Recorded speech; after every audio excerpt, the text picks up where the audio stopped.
in the recruiting class coming into this year, maybe even a guy that's not even on campus yet, that's going to be a freshman this year. But who is somebody that you're looking at and saying, man, I hope they come in and can be that instant contributor. I hope they come in and be that instant impact. Who is somebody like that for you, Chunk, on the Tennessee Vols? Well, I've mentioned before in the podcast before was that guy at quarterback, Faison Brandon. Yeah. We'll be seeing a lot of him at this spring game in April. But and I was wrong, by the way. He didn't win the Elite Eight, but he did make it to the Elite Eight, and he was in the top 5. But he did win. There's a challenge on there called the Rail Shot Challenge, and he won that. That was the first competition he won. But yeah, with Faison Brandon being a 5-star quarterback, man, that's just something that's huge for us, really, because he fits right into Josh Heupel's style of play, and which Josh, like you said before, how Josh spreads those receivers out wide. Mm-hmm. He does that, and then it opens a lane in the run lane. But when you got a guy like Faison that can air it out like Joe Milton, his longest ball was 70 yards. So when you got a guy like, and he's a freshman, so when you got a guy like that, you get guys spread out. You've got plenty of room to run it with Deshaun Bishop. And then whenever you're getting the defense on, hey, they're going to run, here we go, play action, fake the run, send somebody downfield, bomb it to them. Like Jalen Hyatt, that guy, man, dude, he had like 10 yards on everybody. That was because of that widespread offense that we ran right there. So, and how, guys, we play with an extreme up tempo. We try to get a snap off within 12 to 15 seconds or, less.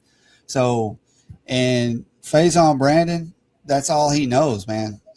He's, like I said, he fits right into that scheme there, Josh Heupel's offensive scheme. So I feel like he's going to fit in, and it's just going to come natural to him. But the problem is, like I said before, is we need to get him developed as quick as we can. We've got to get him some experience. Like, I said, he's got all the talent in the world, but he needs that experience. So, I mean, we're just going to see what he does. But, man, I mean, picking up a 5-star like that is just – and guys, whenever in the transfer, recruiting kids, when you pick up a 5-star quarterback, you're going to start, all these wide receivers are going to be like, man, I want to come. I want to play with him, I want to, get the ball.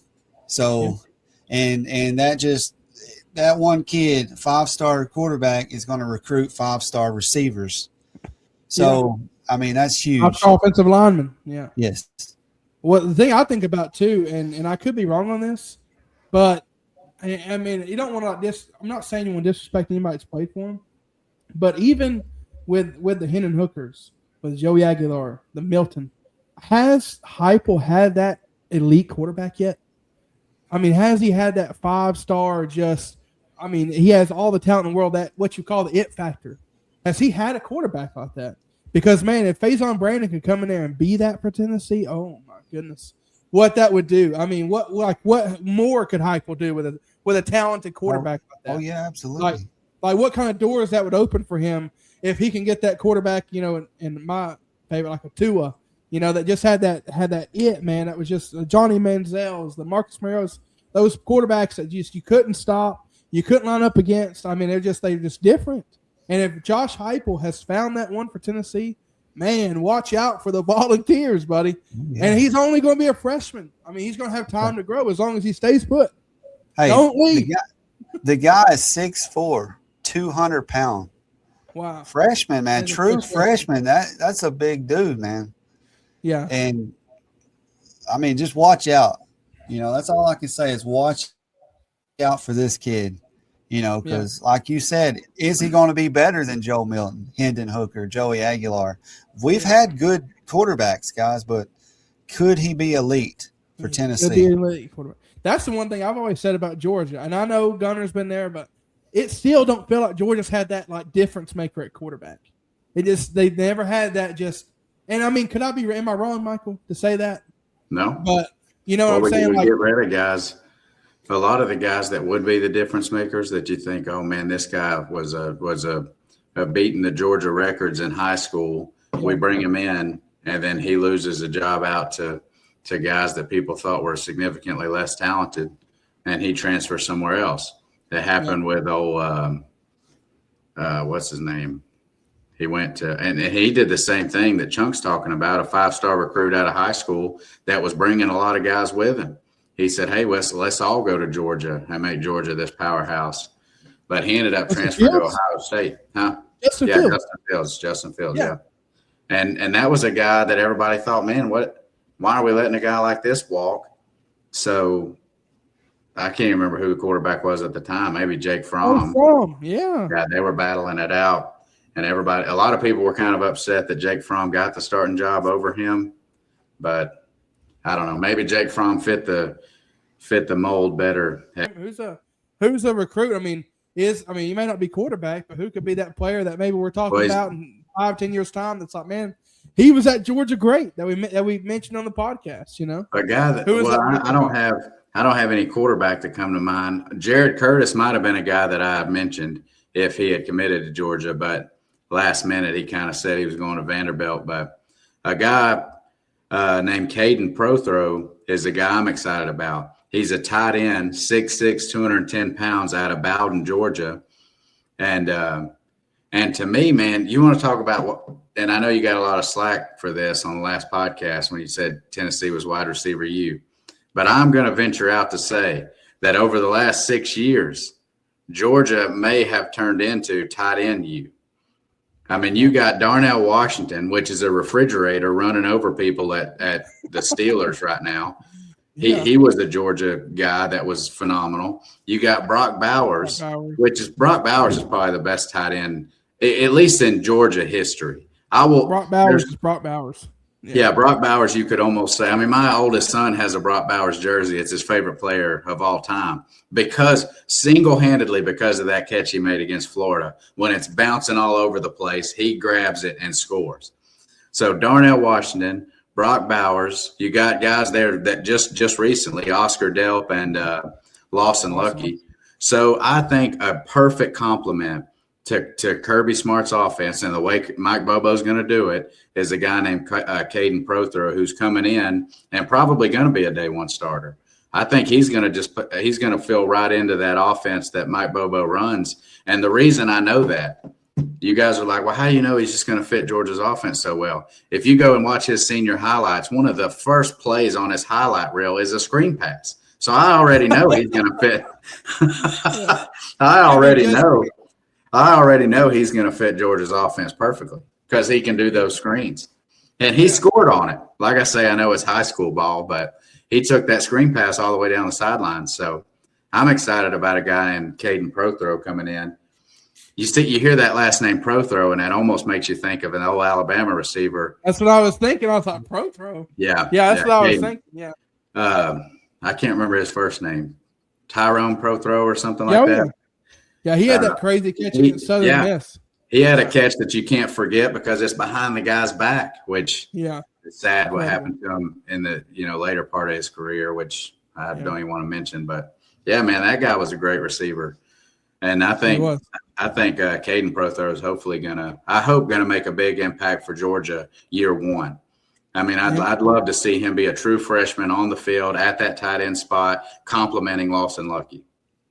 Well, talking about tight end, or not tight ends, but the wide receiver U, Alabama, the Crimson Tide, baby. I don't know, man. Receiver U. People in the comment section maybe think it's Ohio State. LSU, yeah. I mean, they're all great, okay, but which one of them had a Heisman Trophy winner? All right, let's go right there. That's true. Don't say Colorado. No, it's Alabama. No, but Alabama had that great at wide receiver. I mean, there was a time, in Saban's era, man, they was beast. And the player I'm excited about coming into recruiting this year for Alabama, his name is Sadarian Morgan. And I was going to talk about our running back, but Sadarian Morgan, man, is a wide receiver. And we've not had a receiver like this cat. I was watching his highlight tapes. My goodness, looks like a grown man. He's 6'4", 223, son. Big man. Well, if he can't take a screen to the house, then Georgia wouldn't have got him. we wouldn't have even went after him. We actually go with a deep ball, son. Hit them deep. Hit them deep. If it ain't no screen pass, just forget it. Hey, you tell you about hyping yourself up. You know, guys, what number he's wearing? What? Number 8. That was Julio Jones's number. Yeah. Yes. Has the build just like him. And I'm hoping that he can step up into that role. I mean, we've not had a receiver that big to me since Julio. All the receivers we've got have been kind of, not undersized. I don't want to say that, but the speedsters. We've not had that just huge elite. I mean, I've heard it out this week. You know, Alabama doing their spring camp already. Spring football is that in the red zone. That's where he is elite. That even against our secondary with Xavier Brown, the John Lee, the Red Morgan, all those players, that he's still catching balls on them. And if you can do it against our secondary with the talent we've got, man, you can do it against anybody. Yeah. I really believe that. I don't know if he'll be a day one starter. I don't really expect him to, but man, if you can get him in the rotation and like I said, down in the red zone, get him matched up on an undersized corner, or I've been watching his highlight tapes, man. This is where it would set him apart because he's fast, very fast and very big. Is you put him in the slot.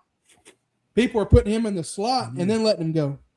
Man, if he could do that, hey, you get him matched up on a linebacker running like a 4-5, running a 4-4. Yeah. I mean, to the house, buddy. Just hit me deep. Just watch my hand. It's going up. So, I mean, if he can come in and be that player that I'm hoping he can be and maybe that next Julio, man, that would be so awesome. Compliment of Ryan Williams and Rico Scott. And, man, I loved it. Last year, somebody that was kind of off everybody's radar was Lottie Brooks. Man, at the end of the year, he was coming on. I mean, I would be subject to say it was probably Jeremy Bernard and Isaiah Horton. Then, I mean, honestly, I'd probably put Lottie Brooks there over Ryan Williams at the end of last year. So I'm excited about him coming in. And like I said, we got a lot of talent. Our recruiting class is very good, but this cat stuck out to me. And I'm hoping he can come in and be that difference maker. But even if it's not year one, at least be in that rotation to get people like rest or just to come in special packages and red zone, short yardage. Because if you're that big of a man and you can go down the field and block, hey, that's a big deal too. So that's what's going to set him apart, hopefully.